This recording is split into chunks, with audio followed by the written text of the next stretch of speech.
Le vacanze sono finite, ma questa mattina le mamme, portando i loro bambini alla scuola dell'infanzia di Rossano, hanno scoperto che i termosifoni non funzionavano. Noi siamo venuti a controllare cos'è successo perché le mamme ci hanno chiamato per segnalarci questo disservizio e adesso andiamo a parlarne col sindaco perché c'è una soluzione a tutto questo.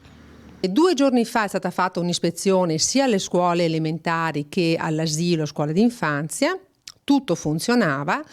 Può capitare, come capita in tutte le case di tutto il mondo, che vada in blocco la caldaia, che finisca il gasolio, e a questo proposito voglio dire alle mamme, abbiamo le bollette se vogliono venire a controllare, che il 17 dicembre era stato fatto il pieno di gasolio, ecco, quindi in 10 giorni, 15 giorni questo pieno si è esaurito e questa mattina è stato rifatto. Il comune titolare dell'edificio del 1° di gennaio ha già stanziato la cifra necessaria per la sostituzione della vecchia caldaia che verrà effettuata durante le vacanze. Nel frattempo il sindaco ha incaricato un tecnico di tener d'occhio la situazione. In questo momento, cioè 2 ore dopo la prima segnalazione, ripeto 2 ore dopo la prima segnalazione, il guasto è stato trovato, è stato ripristinato il riscaldamento e tutti i termosifoni stanno andando a pieno regime. Abbiamo un tecnico fisso e adesso questo tecnico, su mia richiesta, andrà tutte le mattine all'asilo per controllare. A emergenza rientrata il primo cittadino tira le somme dell'intervento. I bambini sono rimasti al freddo con i giubbotti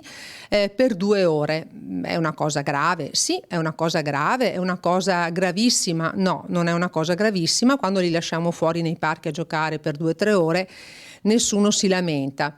Bastava segnalarlo con i dovuti modi, come è stato fatto da alcune mamme stamattina alle 8 che mi hanno telefonato a casa o sul cellulare, senza innescare polemiche inutili che portano solo e gettano solo fango su quello che è il lavoro di un'amministrazione corretta e onesta.